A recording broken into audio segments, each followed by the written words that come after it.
I think the process of what I do has a lot to do with my need to order and place things and move things around. I roll out tiny, thin slabs of clay, and then I warp them and shape them, all different kinds of shapes. I have a lot of fun taking all of the pieces and laying them out on big boards so they are framed wall pieces that have abstractions of nature-based things, leaves and twigs and things like that, that I put in the pieces. And so they're all very organic. I have a lot of fun and inspiration putting the pieces together and changing them and rearranging them and just trying to come up with the very, very best composition that I can. The compositions end up being conglomerations of my thoughts, and sometimes very subtle and soft, and other times very, very busy. I really enjoy the process of burning the pieces.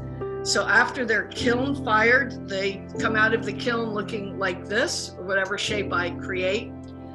But then I take more pieces. I take a selection of work of pieces and I put them in a pit in the ground. It's a little low pit that I have in my backyard.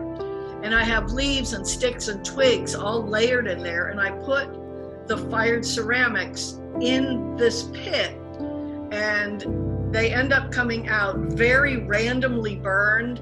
I love it that I'm taking the clay that came from the ground and I'm turning it back into the ground to add the color that nature will give it with the fire, these smoky tones, and the browns that we see in nature. That's one of the most fun parts of me, getting the pieces of clay to where I can use them to create the designs. When I'm showing at shows and I have the folks coming by, they've never seen anything exactly like this before. They know ceramics, obviously. They really don't know that it's clay in the beginning. So I have these amazing conversations about what the material is and then my basic process. And they're like, this is clay? They think it's paper. They sometimes think it's leather. They're always amazed that it's a ceramic piece. I do enjoy doing every bit of this.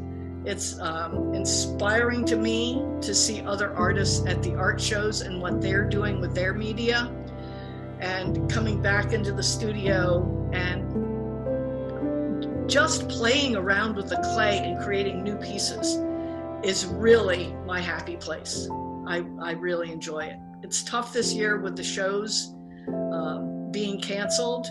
It's hard to get motivated to continue doing the work, but every day I come in the studio and try to make a few little pieces, so I keep my hand in it.